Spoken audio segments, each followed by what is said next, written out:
I'm standing in my parents' living room, watching my brother defend his wife with a certainty that makes my stomach twist because every word he's saying is a lie, and I'm the only one who knows it. She would never do that, Mark says, his voice sharp now, protective. Emily isn't that kind of person. Emily is sitting beside him, calm, composed, her hand resting lightly on his arm. She looks almost bored.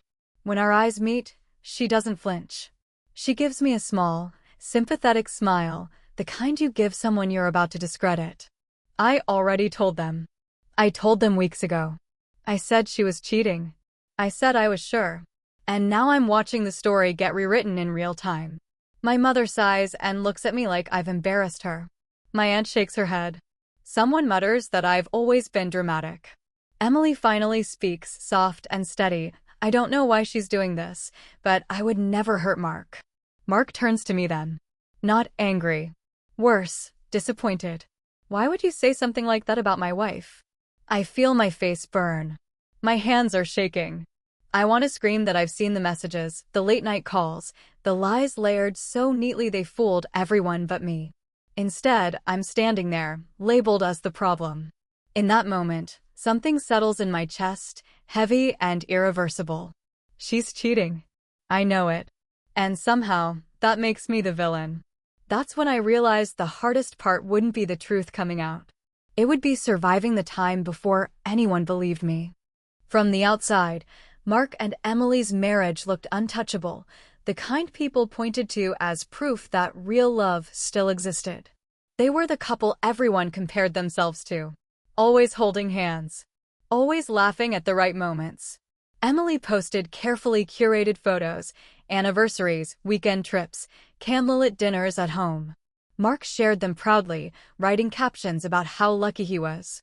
People commented things like, "Goals," and "You two are perfect." At family gatherings, Emily played her role flawlessly. She remembered birthdays, brought thoughtful gifts, asked just enough questions to seem deeply invested. She hugged my mom a little longer than necessary. She praised Mark in public, called him my rock, my best friend. No one questioned a woman who performed devotion so convincingly. Mark believed it completely. He talked about their future like it was already secure: kids, a bigger house, growing old together. When someone joked about marriage being hard, he'd smile and say, "Not with her." And everyone nodded, because why wouldn't they? Even I almost believed it at times. There were moments I wondered if I was imagining things, if the version of Emily I saw was wrong. How could someone so put together, so adored, be living a double life? That was the power of their marriage's image. It wasn't just love, it was a story people wanted to protect. And once a relationship becomes untouchable, the truth doesn't stand a chance. I knew because I was close enough to see what no one else was meant to. Emily and I spent a lot of time together. Not because we were best friends, but because it was convenient. Mark worked long hours, and I lived nearby. I was the one she called when she needed help, or company, or just someone to kill time with. To everyone else, it looked like bonding. To me, it felt like proximity without trust. She got comfortable around me. Too comfortable. She'd leave her phone face up on the table. Step out of the room to take calls she didn't want Mark hearing. Cancel plans last minute with vague excuses. Little things, easy to ignore if you weren't paying attention. I saw patterns. Late nights that didn't match her stories. Texts that stopped the second I walked in. A different energy when Mark wasn't around, lighter, almost reckless. She talked about feeling trapped one minute and posted love-soaked photos the next. The moment it clicked wasn't dramatic. It was quiet. A sentence that didn't line up. A name she mentioned and then avoided. The kind of inconsistency that lodges itself in your gut and refuses to leave. I didn't want to know. Being close enough to see the truth meant being close enough to feel responsible for it. But once you're that close, once you notice the cracks behind the perfect image, you can't unsee them no matter how badly you want to. The signs were there long before anyone wanted to admit it. They just never looked serious enough on their own. Emily started guarding her phone like it was an extension of her body. If Mark walked into the room, it flipped face down. If it buzzed, she'd glance at the screen and smile to herself before clearing her throat and acting normal. When I mentioned it once, my mom laughed and said, "Everyone's addicted to their phones now." There were the sudden schedule changes. Late workouts that didn't exist before. Errands that took hours. Work emergencies that somehow always happened at night. Mark brushed it off as stress. "She's just overwhelmed," he said. And everyone agreed, because that explanation was easier. She became strangely defensive over harmless questions. Ask where she'd been, and she'd respond with a detailed explanation no one asked for. Then she'd joke about being interrogated, turning suspicion into humor before it could take shape. Even her affection changed. In public, she was warmer than ever, almost performative.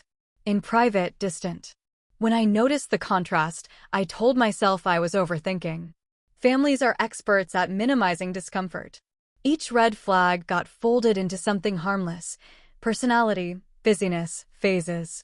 And when everything is explained away as nothing, that's exactly how lies survive, not by being convincing, but by never being challenged. The signs were there long before anyone wanted to admit it. They just never looked serious enough on their own. Emily started guarding her phone like it was an extension of her body. If Mark walked into the room, it flipped face down. If it buzzed, she'd glance at the screen and smile to herself before clearing her throat and acting normal. When I mentioned it once, my mom laughed and said, "Everyone's addicted to their phones now." There were the sudden schedule changes. Late workouts that didn't exist before. Errands that took hours. Work emergencies that somehow always happened at night. Mark brushed it off as stress. "She's just overwhelmed," he said. And everyone agreed, because that explanation was easier. She became strangely defensive over harmless questions.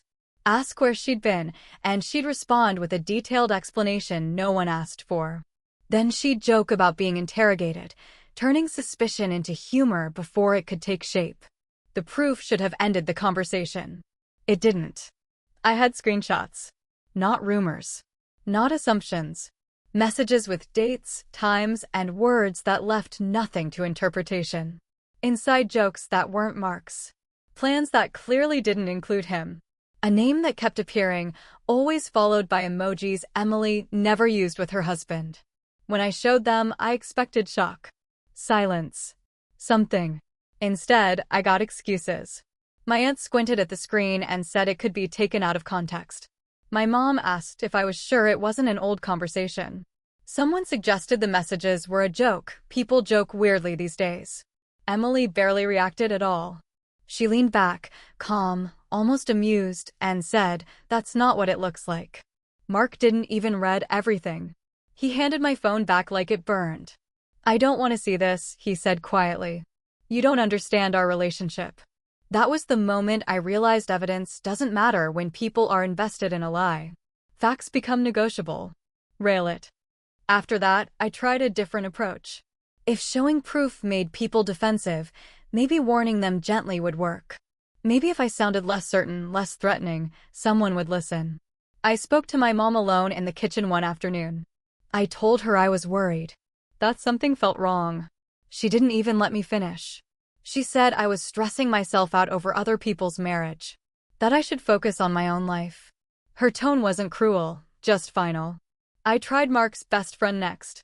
I didn't accuse. I asked questions. He smiled awkwardly and said Mark was the happiest he'd ever been, and it wasn't my place to plant doubts. "You might ruin something good," he warned me, like I was the danger. Every conversation ended the same way, with me being advised to calm down, step back, apologize for how it came across.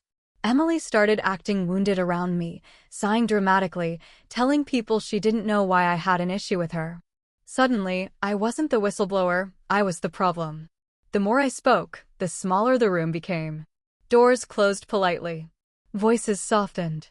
Decisions were made without me. It was clear, warning them wasn't bravery in their eyes. It was betrayal.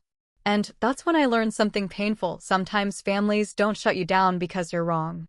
They shut you down because the truth asks too much of them. It didn't take long for the story to change, and for me to become the villain in it. Suddenly, I wasn't concerned. I was obsessed. People started lowering their voices around me, asking if I was okay, suggesting I seemed stressed lately. My aunt told me, gently but firmly, that I'd always had a tendency to overthink. My mom asked if something in my own life was making me project. Emily played her part perfectly. She never confronted me directly. She just sighed a lot. Told people she was hurt and confused by my behavior. Mentioned how she tried so hard to include me. How she didn't understand why I seemed threatened by her marriage. The word jealous floated around without anyone ever saying it out loud. Mark stopped defending me altogether. When my name came up, he'd shut down or change the subject. Once I overheard him say, "She's just going through something." Like I was a phase that would pass. I started questioning myself. That's the most dangerous part of gaslighting, not the lies, but the way they make you doubt your own clarity. I reread the messages late at night, just to reassure myself I hadn't imagined them. I wondered if I should apologize just to restore peace. They didn't need to silence me anymore. They had convinced everyone, including me, sometimes, that I was the problem. And Emily watched it happen, calm and confident, knowing that as long as I looked unstable, the truth didn't stand a chance. By then, I was completely alone with it. Not physically, the house was still full at family dinners, my phone still buzzed with group chats, but emotionally, I was isolated in a way I'd never experienced before. Everyone had quietly agreed on a version of reality where I was mistaken, and Emily was untouchable. Holding the truth felt like carrying a weight no one else could see, let alone help me lift. Conversations shifted when I entered the room. Jokes stopped mid-sentence. I was no longer asked for my opinion on anything that involved Mark or Emily. It was as if my awareness itself had become a threat. Silence followed me like a shadow, thick and intentional. I learned quickly what happens when you're the only one who knows the truth. You start shrinking to protect others from your discomfort. I measured every word, every reaction. I smiled when Emily hugged me, felt her hand linger just a second too long on my arm, like a reminder. "You're alone," it said without saying anything at all. At night, I replayed everything in my head, wondering how something so obvious could feel invisible. I wanted someone, anyone, to ask me what I'd seen, to trust me enough to listen. But belief had already been assigned, and it wasn't mine. The loneliest part wasn't that no one believed me. It was realizing they didn't want to. Because accepting the truth would mean admitting they'd chosen comfort over honesty, and left me to carry the cost of that choice by myself. Emily's mask wasn't just holding anymore, it was thriving. With every denial, every sweet smile, every carefully timed laugh, she made the lie feel like gospel. What once had been subtle, tiny manipulations had grown into a confident performance. She started hosting more gatherings, posting more pictures, telling more stories that painted her as the perfect wife, the shining center of the family. And no one questioned a word. I watched helplessly as the narrative I tried to voice became louder than reality itself. Every whisper of doubt I offered was drowned out by her laughter, by the approving nods of relatives who chose to believe the story they wanted. If I had evidence, texts, receipts, pictures, they were met with eye rolls and "you're reading too much into this" dismissals. Proof didn't matter. The story mattered. Even Mark, my own brother, began to look uncomfortable when I pressed, as if acknowledging the possibility of betrayal would make the walls of his perfect marriage crumble. Emily's audacity grew alongside the silence. She knew she was untouchable because no one wanted to touch the truth. And I was still alone, watching the lie roar louder every day. It wasn't just frustrating. It was dangerous. Lies have a way of multiplying when no one stands in their path, and Emily was proving that in real time. Every gathering, every casual comment, every shared memory was being rewritten to suit her narrative. And the terrifying part? Everyone was letting her. I couldn't stay silent anymore. The weight of knowing, of watching Emily twist reality while everyone applauded her performance, had become unbearable. It wasn't just frustration, it was a gnawing, burning need to be seen, to make the truth undeniable. I couldn't carry it quietly a second longer. It happened during one of Mark's family dinners. Emily was in full charm mode, laughing at a joke she had clearly prepared in advance, while everyone's eyes followed her like she was the sun. I felt my stomach tighten. Every polite sip of wine, Every congratulatory comment on her flawless hosting became a needle pressing into me. And then I snapped. "I'm done pretending this is normal," I shouted. The room froze. Conversations stalled mid-laugh. Emily's smile faltered for the first time in weeks. "You all are blind if you can't see what's happening right under your noses," I said, my voice shaking but strong. "Mark, she's lying. She's cheating. And you're letting her get away with it." For a moment, silence swallowed the room. Mark's face went pale. My parents blinked, unsure how to react. Cousins shifted uncomfortably in their seats. Emily, composed as ever, tilted her head and said, "Denial must be exhausting, isn't it?" Her words dripped with mock sympathy. But the lie that had been growing so boldly suddenly met its match, my refusal to be quiet anymore. The breaking point wasn't loud. It wasn't violent. It was the moment the truth refused to be contained, the moment my voice, my rage, my despair cut through the carefully constructed illusion Emily had built. And in that moment, I knew everything was about to change. It didn't happen subtly. The affair finally came crashing into the open like a storm no one could ignore. I didn't have to shout anymore. The proof I'd carried for months, texts, pictures, late-night emails, was laid bare for everyone. And this time, even Emily's silver-tongued lies couldn't twist it away. It started when Mark's phone buzzed on the table. A message preview popped up, and I saw the name I had been dreading, another man. The room fell silent as I gently nudged the screen toward him. His eyes widened, disbelief painting every line of his face.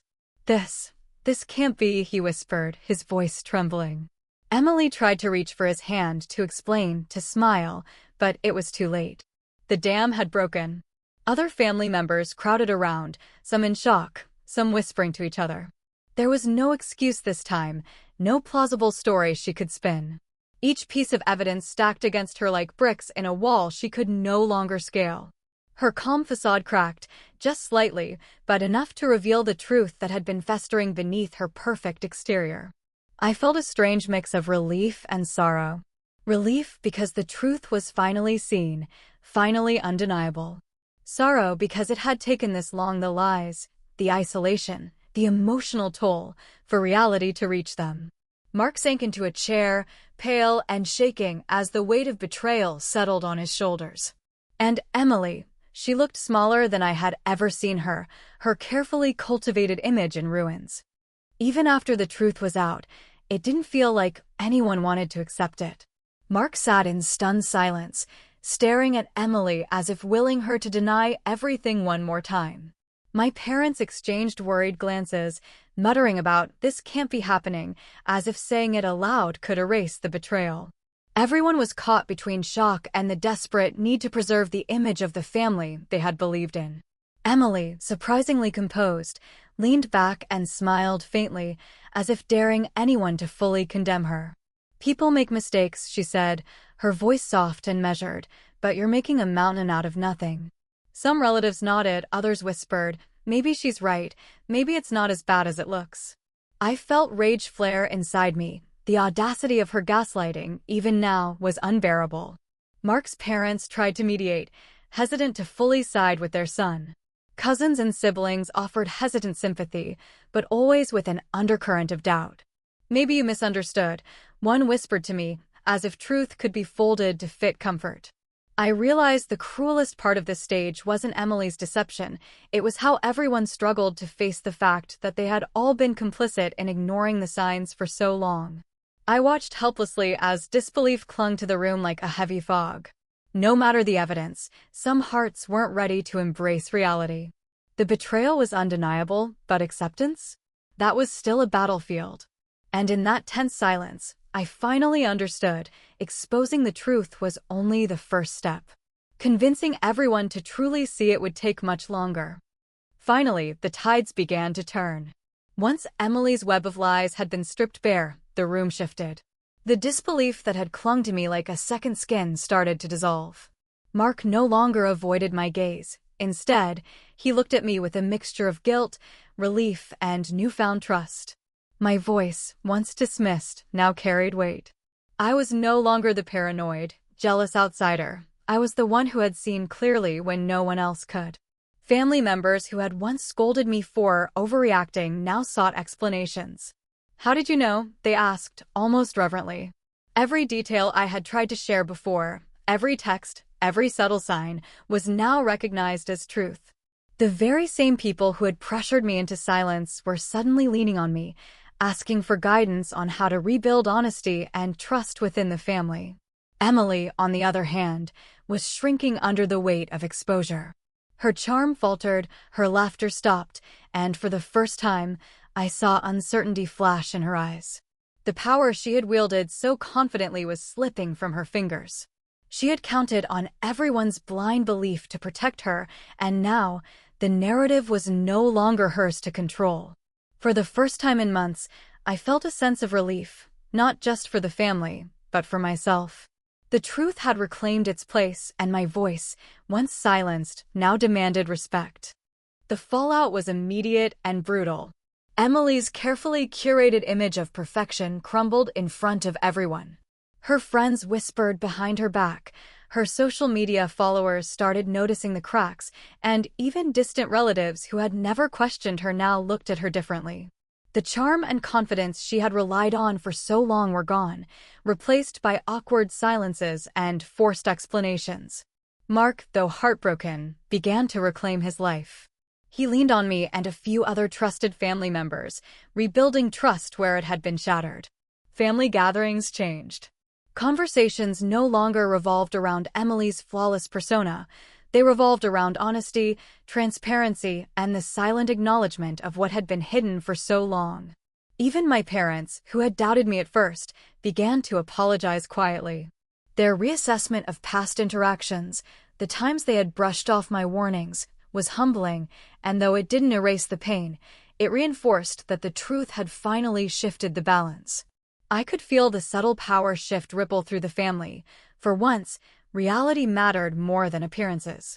Emily's reputation took the hardest hit. Invitations stopped coming, compliments dried up, and her manipulative tactics, once unquestioned, were now scrutinized. The lesson was clear: lies may thrive in silence, but when exposed, they leave devastation in their wake.